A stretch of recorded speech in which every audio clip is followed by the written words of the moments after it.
안녕하세요. LA와 오렌지 카운티에서 내과 주치 그리고 심장의사로 여러분을 뵙고 있는 콩닥콩닥 황인용입니다. 오늘은 당뇨병이 있으신 분들이 정말 많이 질문하는 주제를 가지고 왔습니다. 제가 당뇨가 있는데 과일 먹어도 될까요? 당뇨병 환자분들 중에서는 사과 반쪽도 불안해서 못 드시는 분들이 있고 심지어는 수박 한 조각 드시고도 죄책감을 느끼시는 분들도 많습니다. 그리고 어떤 경우에는 환자 본인보다 가족들이 더 많이 걱정하시는 분들도 많은데요. 오늘은 이런 분들을 위해서 당뇨병 환자가 과일을 먹을 수 있는 올바른 방법에 대해서 확실하게 알려드리겠습니다. 한국 통계에 따르면 현재 30세 이상 한국 성인 6명 중에 1명이 당뇨라고 합니다. 그리고 공복 혈당 장애라고 부르는 즉 당뇨병 전 단계까지 포함하면 무려 25%, 즉 4분 중 1분이 혈당에 문제가 있다고 밝혀져 있는데요.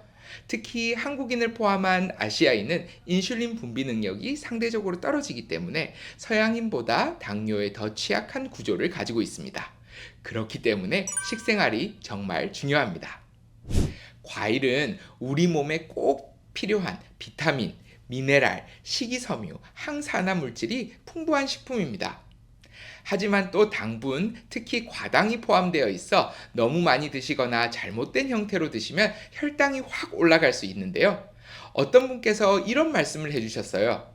예전에는 과일이 별로 맛이 없었대요. 별로 달지 않아서 과일을 설탕에 찍어 먹기도 했다는데요. 그 말씀을 듣고 생각해 보니 정말로 그랬던 것 같아요. 저도 기억을 되짚어 보면 어릴 때 딸기를 설탕에 찍어 먹거나 수박에 설탕을 뿌렸던 기억이 어렴풋이 나기도 합니다. 하지만 요즘에는 그런 일들이 별로 없죠. 이게 계속 과일이 품종을 개량해 가면서 단맛을 점점 높이는 방향으로 변화해 왔기 때문이라고 합니다. 포도를 예로 들어도 샤인머스켓이라는 품종이 정말 사탕처럼 달다라고 해서 선풍적인 인기를 끊었던 생각이 나네요. 그래서 이제는 예전과 똑같은 과일도 훨씬 더 당분이 많이 포함되어 있는 경우가 많아서 주의해야 합니다. 그래서 중요한 건 과일을 먹지 말라는 게 아니라 잘 먹는 방법을 알아야 한다라는 것인데요. 과일을 고를 때 가장 중요한 기준이 바로 GI라는 것입니다. 이 GI, 글라이세믹 인덱스라고도 불리는 당 지수라는 말 혹시 들어보셨나요? 어떤 음식이 혈당을 얼마나 빨리 올리는지를 수치로 나타낸 건데요. 숫자가 낮을수록 혈당이 천천히 올라가고 높을수록 혈당이 급격하게 오르게 됩니다. 즉, 과일이라고 해서 다 똑같은 과일이 아니라는 거예요. 어떤 과일은 먹어도 혈당이 천천히 오르고 어떤 과일은 혈당이 빡 오른다는 겁니다. 그러면 혈당이 천천히 오르는 안전한 과일들은 어떤 과일들일까요? 사과, 배, 딸기, 자두, 키위 등이 여기에 속합니다. 그러면 되도록이면 피해야 할 과일이 무엇인지를 아는 게 중요하겠죠? 가장 대표적인 과일들이 수박이나 바나나, 파인애플, 망고, 그리고 말린 과일들입니다. 실제로 저를 보러 오시는 분들 중에서도 작년 여름을 이렇게 생각해 보면 처음에는 잘 이해가 안 되던 일들이 있었어요. 혈당이 갑자기 정말 폭등하시는 분들이 몇 분 계셨거든요. 이분들은 식단도 비슷하고 약에도 변화가 없었는데 어떻게 이런 일이 생기는지 처음에 잘 이해가 되지 않았습니다. 제가 평소에 잔소리도 많고 그래서 이것저것 코치코치 많이 여쭤보는데 그분들의 공통점 중에 하나가 날씨가 너무 더우니까 수박을 정말 밥처럼 삼시세끼를 드셨다고 해도 과언이 아닐 만큼 많이 드셨더라고요. 그 수박 하나 끊으니까 혈당이 쫙 내려왔습니다. 즉, 사과 반쪽을 먹는 것은 오케이지만 수박을 한 조각 먹는 것은 조심해야 한다는 뜻입니다. 아까 잠시 말린 과일을 조심해야 한다는 이야기를 했는데요. 사과를 예로 들자면 같은 사과라도 껍질째 씹어 먹는 것과 갈아서 주스로 마시는 것, 혈당 반응은 완전히 다릅니다. 갈아서 주스로 만들면 과일 안에서 우리가 섭취하려고 하는 식이섬유가 사라지고 당분이 빠르게 흡수돼서 혈당이 빠르게 올라갑니다. 과일 주스를 마시고 나서 나는 그래도 과일을 먹었어 라고 생각하시면 안 된다는 이야기입니다. 특히 많은 분들이 오해하시는 것 중에 하나가 나는 무가당 주스를 마셔. 그러니까 괜찮아 라고 하시는 경우인데요. 무가당은 당이 없다는 뜻이 아닙니다. 가당, 즉 추가로 설탕을 넣지 않았다는 뜻일 뿐입니다.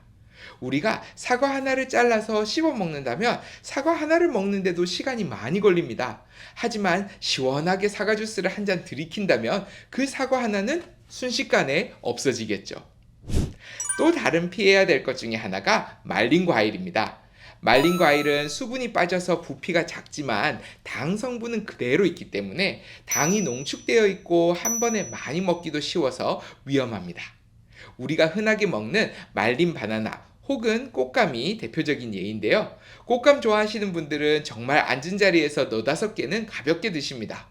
그런데 우리가 감을 앉은 자리에서 너다섯 개를 먹기는 쉽지 않죠. 그래서 과일을 먹는 방식이 매우 중요합니다. 생과일 그대로 드시는 게 좋고요. 껍질째 씹어 먹는 것은 식이섬유와 함께 혈당이 천천히 오르게 해주는 긍정적인 효과가 있습니다. 자, 그러면 과일은 언제 먹는 게 좋을까요? 과일은 공복보다는 식후에 소량 드시는 것이 좋습니다. 왜냐하면 식사 후에는 다른 영양소들이 흡수를 천천히 만들어주기 때문인데요. 식사 후 후식처럼 좋은 과일을 드시면 혈당 상승을 억제하는 데 도움이 됩니다. 식사하시고 나면 후식으로 빵이나 과자 드시는 분들 많은데요. 과자나 빵보다는 과일 간식이 훨씬 더 나은 선택입니다.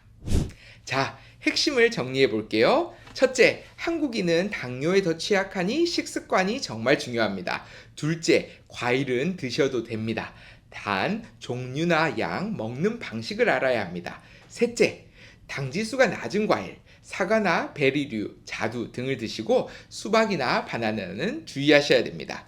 넷째, 주스나 말린 과일보다는 생과일, 그리고 공복보다는 식후가 낫습니다. 다섯 번째, 무가당도 무조건 안전하지는 않다는 점 꼭 기억하세요. 오늘 영상이 도움이 되셨다면 좋아요와 구독 그리고 알람 설정까지 부탁드립니다. 내 건강은 누가 챙겨주지 않더라도 내가 꼭 챙겨야 합니다. 그리고 내가 아는 만큼 건강할 수 있습니다. 다음에도 건강에 대한 유익한 정보로 찾아뵙겠습니다. 지금까지 콩닥콩닥 황인용이었습니다. 감사합니다.